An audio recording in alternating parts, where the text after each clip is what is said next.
우리 역사를 사랑하시는 대한민국 국민 여러분들 안녕하십니까?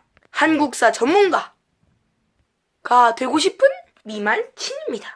자, 오늘은 첫 강의 영상인 만큼 여러분들이 부담 없이 들으실 수 있게 역사의 흐름만 간단하게 설명을 해드리고 가도록 하겠습니다. 잊혀져서는 안 되는, 다시는 일어나서는 안 되는 우리나라의 슬픈 역사, 임진왜란입니다. 자, 일단 강의를 시작하기 전에 여러분들께 문제 하나를 드리겠습니다. 임진왜란이 시작한 때는 언제인가요? 일어난 때는 언제일까요? 제가 많은 사람들에게 물어보면 많은 사람들이 1910년도 혹은 1950년도라고 대답을 합니다. 지금 이 강의를 듣고 계시는 분들 중에도 이렇게 생각하시는 분들이 있을 수도 있어요. 근데 이것은 무조건 절대로 틀렸습니다. 우리나라 임진왜란이 일어난 시기는 1592년입니다. 잘 기억해주세요. 1592년입니다. 그러면 사람들이 1910년과 1950년을 임진왜란과 헷갈려하는 이유가 무엇일까요? 그 이유는 1910년도는 우리나라 일제강점기, 즉 식민지 지배를 받았던 것과 임진왜란을 헷갈려했던 것이고, 1950년대는 우리나라 6.25 전쟁과 임진왜란을 헷갈려했다라고 보시면 될 것 같습니다. 하지만 제 강의를 듣고 더 이상 이런 실수는 하지 않으셨으면 합니다.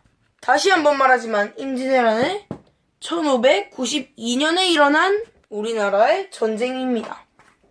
자, 때가 왔습니다. 1592년 4월 13일입니다. 자, 이렇게 우리나라가 있고, 옆으로는 중국, 즉 명나라로 이어지고, 이때 당시에 우리나라는 조선, 우리나라에게 임진왜란을 일으킨 일본이 이렇게 있죠. 자, 일본이 이제 전국 시대를 끝내고 통일을 했습니다. 도요토미 히데요시가 통일을 했어요. 그리고 이쪽으로 쭉 들어옵니다. 부산으로 4월 13일날 들어옵니다. 그리고 쭉 어디로 올라오냐? 지금의 서울, 즉 조선 때는 한양으로 들어오는데 4월 13일에 들어오고 서울까지 5월 2일에 도착을 한다는 거예요.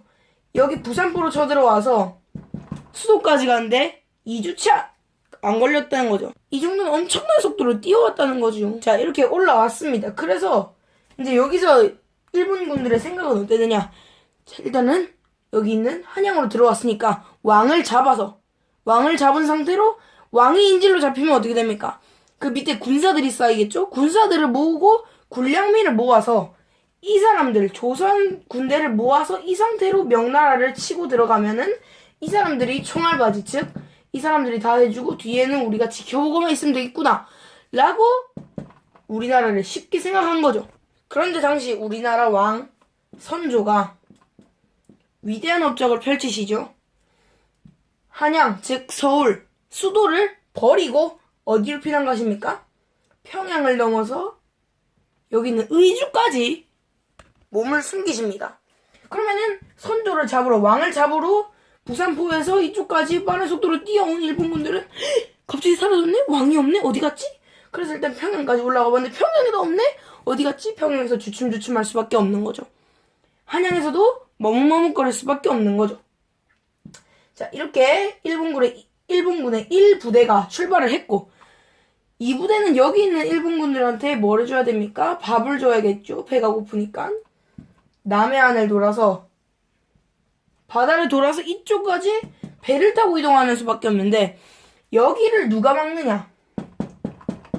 그 유명한 이순신 장군님께서 여기를 족족족 다 끊어버리신다는 겁니다. 자, 그래서 1592년에 일어난 임진왜란은 이렇게 2년간의 전쟁으로 임진왜란이 막을 내리게 되고요.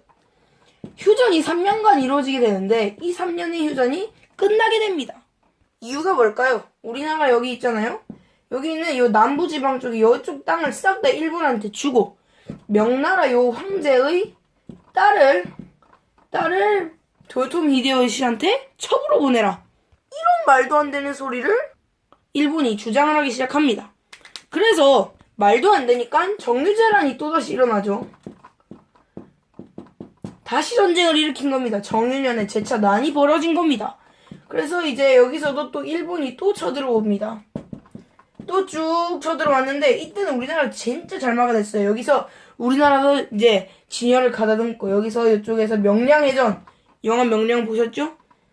명량해전도 일어나고 마지막 전투 노량해전도 일어나고 뭐 여러 가지 전투가 많이 일어났었는데 이것을 잘 수군이 막아냅니다. 우리나라 수군, 바다의 군대들이 잘 막아냅니다. 그러니까 일본군들은 아무리 치고 들어오려고 해도 우리나라가 너무 잘 막으니까 튕겨나가고 잘 막으니까 튕겨나가고 어쩔 수 없이 일본은 망합니다. 그래도 전쟁을 할 수밖에 없었어요. 이겨야 하니까요. 그런데 전쟁이 끝난 이유가 무엇이냐? 일본을 통일한 사람이 누구죠? 도요토미 히데요시라고 했잖아요, 아까. 도요토미 히데요시가 이때 어떻게 되느냐? 1598년에 어떻게 되느냐? 도요토미 히데요시가 죽어버리는 이런 사건이 발생하게 됩니다. 그러면은 일본 측에서는 자신의 최고 지도자가 죽었어요. 전쟁을 일으킨 사람이 죽었어요. 전쟁할 필요 있습니까? 없습니까? 없지요. 전쟁할 필요 있습니까? 없습니까? 없죠. 명나라 전쟁할 필요 있습니까? 없습니까? 없죠. 그래서 정유재란을 끝으로 우리는 임진왜란을 막을 내리게 되는 것이죠. 자, 그래서 우리는 이렇게 임진왜란, 처음에 가르쳐드렸던 임진왜란 2년, 그리고 휴전 3년, 그리고 정유재란 2년 해서 즉 2 더하기 3 더하기 7 2 더하기 3 더하기 2는 7년이죠. 7년 전쟁 임진왜란을 우리가 통틀어서 임진왜란이라고 이렇게 부르는 것입니다. 자, 이렇게 해서 임진왜란 아주 간단하게 알아봤는데 어때요? 도움이 되셨나요? 여러분들의 역사 실력이 쭉쭉쭉 자라나길 바랍니다. 가시는 길 조심히 가시고요. 만약 도움이 되셨다면 구독과 좋아요 누르고 가주시길 간절히 부탁드립니다. 그리고 더 알고 싶은 게 있거나 혹은 더 궁금한 점이 있으시다면 제 채널에 언제든지 댓글로 궁금한 점 써주시고 알고 싶은 점 써주시고 하면은 여러가지 역사 강의 영상 많이 올릴 테니까 그 영상도 많이 참고해주세요. 그럼 유익하셨길 바라면서 모두